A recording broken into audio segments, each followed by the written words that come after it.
Tree Country 1330 WTRE. Good morning, 7:30. Good morning, Mayor Marsh. Good morning, Emily, and happy Thursday, everyone. You know, it's getting dark. It's not even really light out yet. I don't enjoy this part of the season. It's coming. It's like I noticed that maybe like last week. I was like, oh, 7 o'clock, and it's not even light out. So here we go. It makes taking the dogs out in the morning just a little more challenging for me. But, it's what it is. I don't know. But anyway, happy Thursday, everyone. That's right. And it's not raining. We've had some rain this week. Which is good. We needed that. I know it put a little bit of a damper on harvest work, but a little bit of rain probably helps avoid a lot of field fires. It was a little dry out there. So we finish up Fall Festival. Had a great Fall Festival. We do, and we did. I don't know that the numbers are back yet, and we'll let the Fall Festival, officially announce them. But boy, when you looked at Friday crowd, it seemed really, really positive. Like a really good turnout. And then when you looked at Saturday's crowd, it was like monumentally bigger than Friday. So I don't know what the numbers are going to say, but if it's not a record year, it's got to be close. It's got to be really close. And Saturday, I mean, I was sitting back with GFD and GPD and the sheriff and EMS there, sort of at Franklin and Washington Street. And the crowd that just kept coming for the Mellencamp tribute band just kept growing and growing and growing. And then it pretty much filled up to the crosswalk of Franklin Street on Washington Street, which I don't ever recall that being the case. And it was very, very busy in the shops downtown. I talked to some of the business owners you and I did on Live at 5 on Saturday. Before we went on, we were talking about it too. Like, people were in late. They were buying things, so it seemed like it was a really, really good event. It was interesting. After we did Live at 5 on Saturday, I just kind of took my time to go around and shop and visit the shop owners then, too. And the crowds were just phenomenal at that point. That would have been, 6:30-ish, 7 o'clock. So I think we're excited to see what those numbers are going to look like. And downtown was finished for that. And lots of compliments from people out of town as well on how nice the square looked. It was, and the teams did a great job of getting it all put together and ready to go. And then, we're back this week. I jokingly said, and then the excavators reappeared on Monday. But we knew that was going to happen, where we had added some more in-depth crosswalk work on Broadway that we were not anticipating. So they're back. They're working on that. They're getting the curb ramps up so they don't hold water. That's the goal with that project that's going on. There's some brick and paver work that's going to be happening too. So it's sort of like part 2.5. But overall, everybody was done and out of the way and ready to go for the Fall Festival. Went really well. The Fall Festival Committee did a wonderful job getting it all put in place. Thankfully, they didn't paint anything, which is great. I knew they wouldn't, but somebody asked me that, and I said, "Oh God, I don't know. We didn't even ask about it, but I hope not." So they took great care of everything, and they really do a really good job. We had a little bit of pavement damage just because it's new pavement, and you're bringing in heavy food trucks and campers, and it's hot, and vehicles are turning. I think the heat really. It was warm.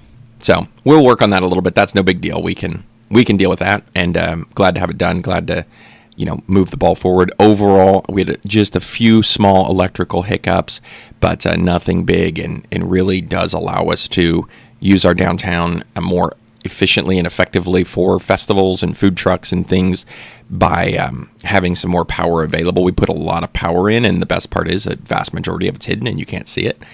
But that way we don't have to be operating off of generators, which create a lot of noise and, make the event a little less special. So we're excited to see it all done. And I know that the Main Street team is working with the street department team, who is going to work with the REMC team for Christmas light install, because we have some new Christmas lights that fit the poles differently for around the square. Those were actually ordered last year. There was just a bit of a technical issue, so they didn't get put up. But they're back and ready to go this year. So I think Jenny Maddox does a great job with Main Street Greensburg. I'm getting all that set up. If you'd like to help, it's usually after the Veterans Day Parade. So you can come downtown, enjoy the Veterans Day Parade, celebrate that, and then help with Christmas light install. It's crazy to think we're already talking Christmas. That's what's up next, though. It's coming. quickly.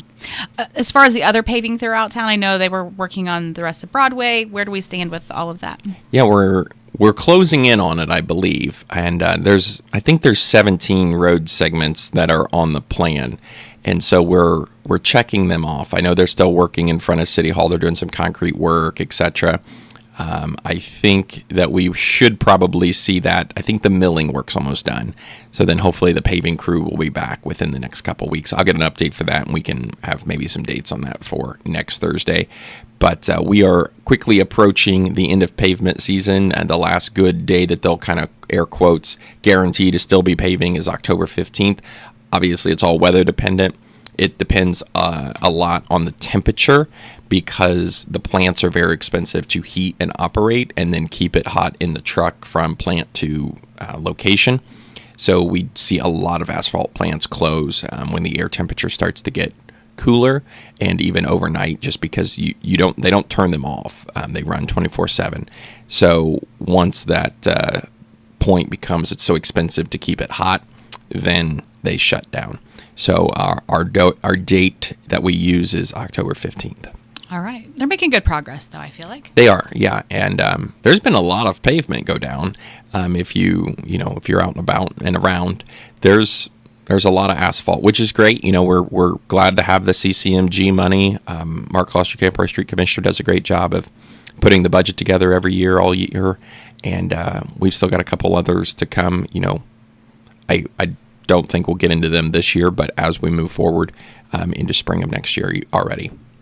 A lot of construction continues to go on, and we've talked about, some new, like the new Dollar General, Zaxby's, but they're both taking off quickly. And then I was out by Liberty Lakes yesterday, and I feel like that just continues to, as I always say, the houses continue to pop up out there. A lot of fresh cut 2x4s are going on around town, which is great. I spoke with Liberty Lakes development team yesterday, and they were thinking that they will have 15 houses key ready by the end of the year, which doesn't necessarily, they were saying, doesn't necessarily mean finished, or doesn't necessarily mean sold, but ready to be, either moved into or interior work only, which is great, because obviously it's a little hard to pour concrete in January, but it's easy to hang drywall. And so they've got to get some of the shells up and ready to go for winter work, which is very common in construction. So 15 more to go, or 15 to be ready by the end of the year. And then I think they've got another 20 lots already ready to be built as well. So they're ready, and their model's open, which is kind of something that we as a community have not had before. So if you're thinking about that, either make an appointment or visit them during their office hours. The hours are on the door, and they can walk you through the process. They can talk to you about pricing, options, availability, lots, etc. And there's really good progress happening out there. It's exciting. Zaxby seems to be popping up quickly. Yeah, they're moving. Of course, we talked about that about maybe a month ago now, and they were 90 days from start of dirt work, and I'd say we have to be 20 or 30 in on dirt work for sure. I mean, I know it was 3 weeks ago, at least you and I talked about it. Yeah. And, that means by Christmas, by the end of the year, then looks like Zaxby's will be up and running. There's some discussion about, traffic flow happening the other day. We worked with them. It's one of those things when you are infilling, and Middle Drive is the road that's behind, that they're sort of behind Dairy Queen, where Enterprise and the old Goodwill building is, that most people refer to. Middle Drive is actually a private street. We've talked about private streets here before as well. So the THARP development team still owns that. But we worked with them on some traffic flow options. So you'll be able to kind of come in as you come off of Freeland Road. You can kind of turn into Dairy Queen. And that's like kind of a one-way. There's like almost like an exit ramp off of Freeland Road into the drive-through of Dairy Queen. That will allow you to also go into Zaxby's. So it's going to be connected past the Dairy Queen drive-through. But you won't be able to come out that way. You'll have to go out onto Middle Road and then either take a left and go to Freeland, or take a right and go over to Greenview, which is turns there by Domino's and comes out by the Ford dealership, right? So that's how you'll have to get out of there, which again is, You can't build onto the bypass, so we all know the bypass is a limited access highway. Having driveways on that is very rare and odd, outside of, what are considered to be roads, even if they are maybe private. The only one that I think there is the one to the main, or to First Financial's building, which was, I think, the old JC. It was something at some point, yes. Yeah, on the hill. Yeah. Right. That's the only one with a private drive off of the bypass. So we don't put driveways in on the bypass. That's how we have what we have. So all of that to be said, you'll be able to come in from the back as well. You can come in from Greenview. You can come in from Middle Road. You can come in from Freeland. But you'll have to go out that way too. But it is moving quickly, and I've had a lot of people that are very excited about it. So it's a new option in town. It is a new option. I like it. And the Dollar General also it's taking shape as well out there. They were slinging up plywood yesterday. So I don't know what their opening timeline is, but it's got to be pretty quick too. It's just amazing how quickly they're able to put these buildings up and be ready to operate. It'd be interesting to see, we were just talking about asphalt and paving, and I'm sure you can get it if you're willing to pay enough throughout the winter. In fact, I know you can. It's just not affordable on a large scale. They have to get their parking lots done as well, and I would think that they would want to be getting that in before it turns bitter cold. So I think that would be a timeline crunch for them a little bit. True. Not familiar with how that works in their world, but I just know we don't buy pavement usually after October 15th, and if we do, it's either incredibly expensive, because I know O'Mara's has a plant that they keep open year round. Of course, they're a big company. When we had the water main break on 421 at right before Thanksgiving last year, right? Like they did bring in some pavement to do sort of a patch, a big temporary patch, but it was more than cold patch, and so you can get it. It's just really expensive. It's the time of year. Yes. That's what it's all dependent on. We've got next weekend coming up will be the K9 golf outing for the Greensburg Police Department. Also, some news going on with the police department this week as well. Yeah, let's do the good news first. The K9 Golf Scramble is coming up this week, or I'm sorry, on the 4th. And it is down at Waialusi. I believe there's still room if you'd like to have a team. They'd be more than happy to help you. I'm sure the folks that are organizing it would probably kick me if I said, hey, sign up another team. They've probably got that all figured out, but we would love to have you anyway. Go for it. So That's go right. anyway. There's lots of opportunities. There's great sponsorship opportunities as well. You can find out more information about that on our website or social media. So you can check that out. It's the 6th annual, which is always a great opportunity to help fundraise for the dogs and their handlers. So we have Bradley, which is with Officer Nick Polly, and then Cato, which is with Officer Jacob Mays. And so those are the two that we have currently. And, we're always kind of we were up to 3 at one time. Unfortunately, if you remember, we had brought Dino over with an officer that we had hired, but he passed away on his first day with us due to some health complications, which is an incredibly sad and unfortunate story. But, we're always sort of maybe looking to be back to 3. Being a canine handler is a big commitment. If you think about that, these dogs are members of their family, but they're also working dogs, right? They have to be responsive and responding, and then they're also trained to bite, track, and find. So the cuddliness of the dog is somewhat hampered by that, and these individuals, they do receive a pay stipend for being a canine handler. We cover the expenses generally of the dog, but if they go and buy them a bag of treats or something, I mean, they're a part of their family too. So it's a big deal. But the K9 golf outing, golf scramble always helps support the division, and they do great work, and we're very fortunate to have them. And it's a pretty extensive training that those dogs go through as well, right? It is, yeah. To purchase a new one, I think they're usually about a year old. They've done the training. Is in the $20,000 to $22,000 range. And then when you start adding in equipment, cages, apparatus for the dog, it starts to add up really quickly.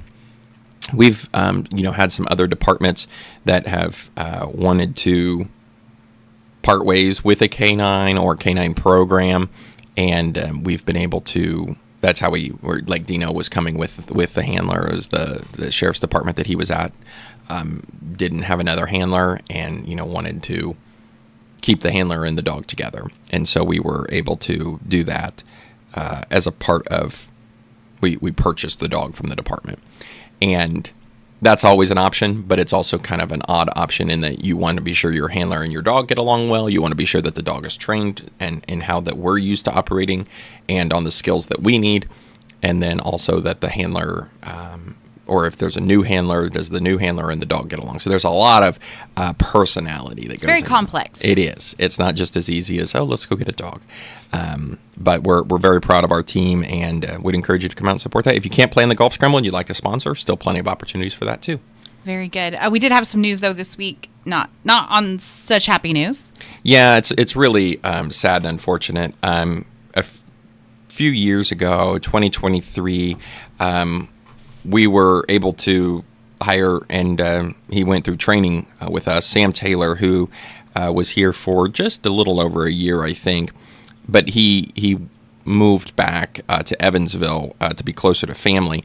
Over the weekend, he was actually in a pursuit, I believe, and he ended up being shot by the defendant, or the guilty party. Well, innocent until proven guilty, but the perpetrator is maybe the better way to say that.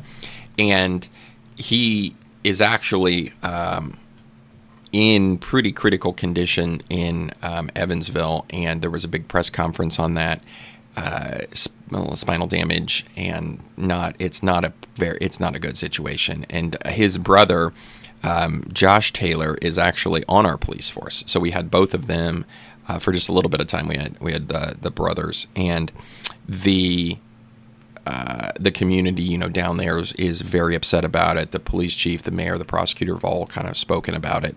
It's incredibly unfortunate, and we're continuing to try to support both Josh and Sam in their really, really trying times down there. So keep them in your thoughts and prayers, and you can follow along with that. Evansville is obviously the lead agency on it, but Josh, our officer, is down there with him, so we're glad to support them when we can. Yes, especially as a community, stand behind them. So, fire department, you guys had a media training?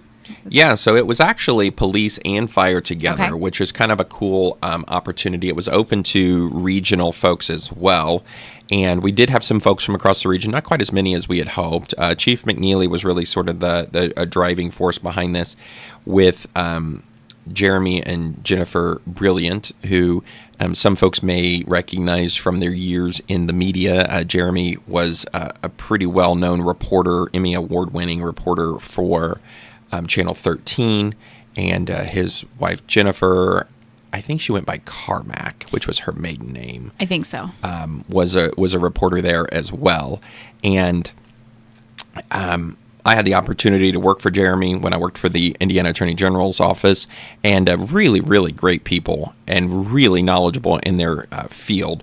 And they have started doing sort of these media training opportunities. And I think you and I talked about this back when it was at ICOM, which Indiana Conference of Mayors. They did a version of that for mayors about how to, maintain and build positive relations with media.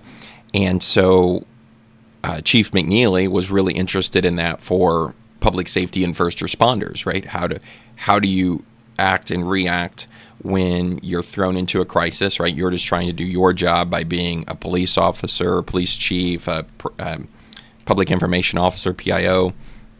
We tend to have policies where, you just every officer or every firefighter or every member isn't really authorized as a spokesperson for the organization. That's very common. So, we had our upper leadership team go through and participate in this.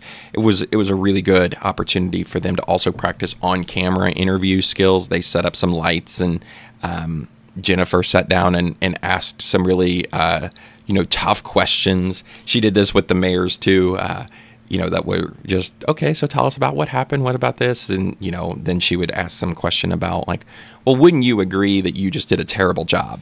Right. And how do you respond to that without losing your cool and being upset or saying something that you regret? So a really great, continuing education opportunity that not only serves the folks that attended, but our rest of our departments that, when something happens, we've got some background in it. We've got some training, and we can represent our departments even better. And you had several go through that training this time around. Yeah, we did. I think we had about 6 folks, both from police and fire, that went through. And then we had about another, maybe like 5 or 6 from across the region that came. And so it was a real, kind of small, hands-on segment and day. Very good. I know budget-wise, we continue to move along with budget, right? Budget's moving. We are, in theory, almost done with that, but the last of that is the second week of October, so we are full steam ahead on that project as well. And it's kind of funny talking about, not that it's actually related to the city budget, but just budgeting in general. The schools did the reality check this week, and so we usually have a table there. It kind of rotates around who goes. Sometimes the utility office goes, but this week it was our water superintendent Aaron Schwindeman, our wastewater superintendent Joe Kane, and Zach Weirick, our director of public projects. They went and represented the city. They usually get us to come for the utilities table. That's how our tie-in is. It sometimes entities, I think it probably depends on your sponsorship level. Like, we don't sponsor, we just go and help because it's all 8th graders. Some tables get to be the fun tables, right? Like, do you want a dog? And, oh, wow, you won the lottery, right? Like, you spin the wheel or pick the ping pong ball. Oh, right. And no, we're the fun table. We're the water and wastewater table every year. But that's okay. That's more. It's still vital to living. It's more important than winning. It's more likely to happen than winning the lottery, right? So we just need to find a way to fun your table up. Well, I guess they gave out sunglasses. Oh, well, that which helps. was a huge hit. Yes. So the sunglasses made it back around to my desk. Somebody said the kids came home with sunglasses the other day, and they were very happy about that. So there we go. That might have done it. That helped. That's right. Very much. That's a neat program that they do that with the reality check. It's a great program, and it's a great opportunity to allow. And I think sometimes the teachers help them pick and give them information, and sometimes they do it on themselves.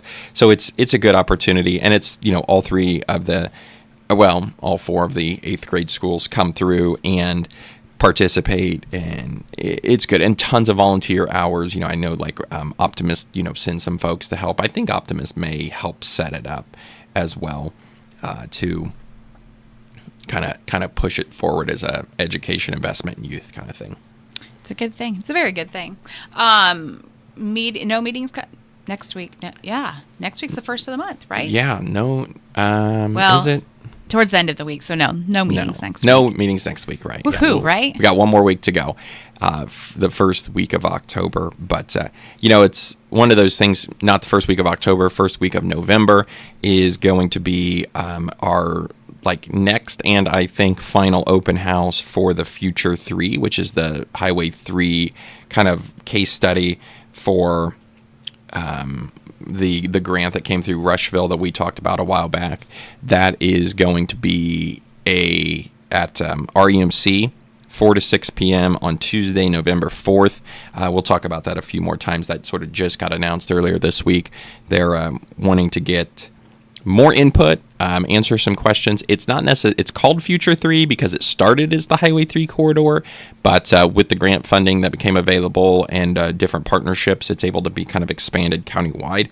The Lockmuller Group is the entity behind that. They're contracted with Rushville directly, and then Decatur County and the city of Greensburg are kind of partnering with Rushville on it. So again, you can find out information about that on our website or on our social media. But that's going to be the first week of November, which is a little bit of ways away. November 4th, 4 to 6 at the REMC if you'd like to participate in that. Speaking of projects, any updates with Park Road project? I know we had some discussion a while back in the summertime. It's in the planning phases. It's in the planning. There's not much there. We had the open house a while, couple months ago at this point now. They, are taking that feedback and they're working on it. We're still a long ways away from construction, but engineering and environmental is moving. The environmental piece just always takes a super long time. And then, we will go back and look at phase 5 again. That application is usually due Q1. So it's either late January or early February, I think. So that is right around the corner, unfortunately. It is quickly approaching. Yeah. What about ready money in those projects? Yeah, so some good news actually yesterday as it relates to Ready and the Lilly Endowment, the LEI funds that were committed. I think Lilly committed $250 million towards programming arts blight elimination. And so there were some projects in our Ready region that were applying for that. The Indiana Economic Development Corporation board met yesterday and did the first round of distributions. I haven't seen a list yet this morning. We were very optimistic that some funds were going to be. We had this project across our Ready region called Rural Schools Reimagined. And so you think like the Learning Center with the All for Kids childcare, like that's a rural school that's not really a school anymore. How do we reuse it? The old St. Mary's School with Heritage Hill and Evan and Emily Manship that have been investing in that property, an old school that isn't a school anymore. Rush County has one or two of those that they're working on, Shelby County. So everybody had one. And that project garnered a lot of attention from the folks in Indy about like being an innovative blight elimination, right? They're these big structures. They were paid for with dollars, public dollars generally. And instead of just tearing them down or letting them collapse or fall in, how do we reimagine them? And that project garnered a lot of attention and support, which is great because we all know that there's a lot of schools and community schools out there that aren't being used. We get a lot of discussion points about City Hall being in an old elementary school. Like this is a great use for one of these. You got a lot of square footage.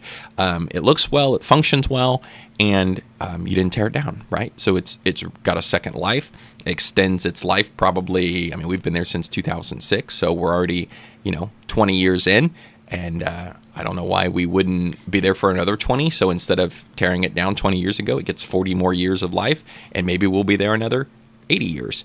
It's just like everything, you got to take care of it. But that project garnered a lot, so that should have been, I'm hopeful that was announced or is going to be announced because we were very optimistic that it was going to happen. But their board met yesterday.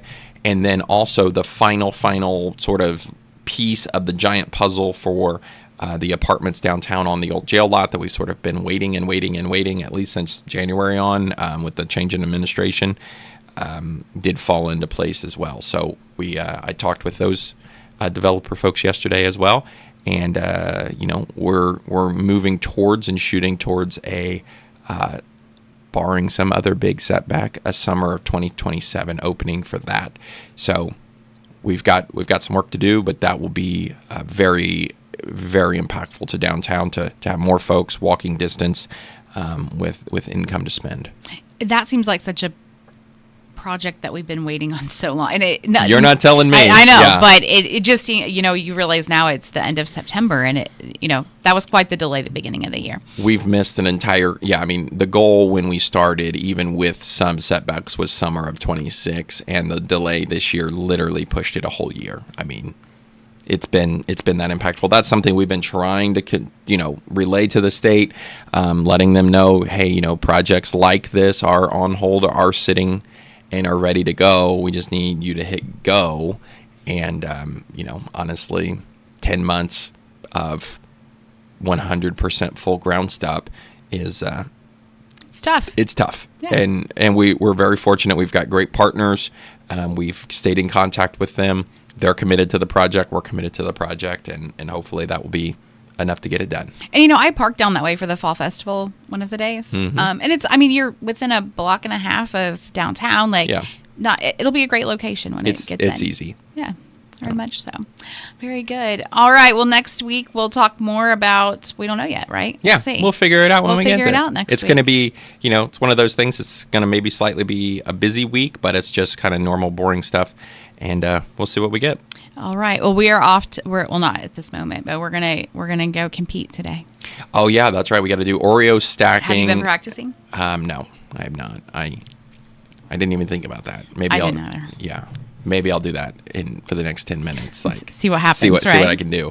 Yeah, but we're going out to North Decatur, talk to second grade. I believe so, yeah. About what it is. Well, you're going, I'm going. We're going to be there like At the in same similar time. Yeah. But it'll be good to chat with them. Linda Smith always does lots of fun stuff, so She we'll does. see. I envy being. I didn't go there, so I wasn't in her class. But I envy those kids that are, because how fun. Yeah, we'll see who the champion is. We'll let you know next week. That's right. Everyone have a great week. It's 8 o'clock on Tree Country 1330.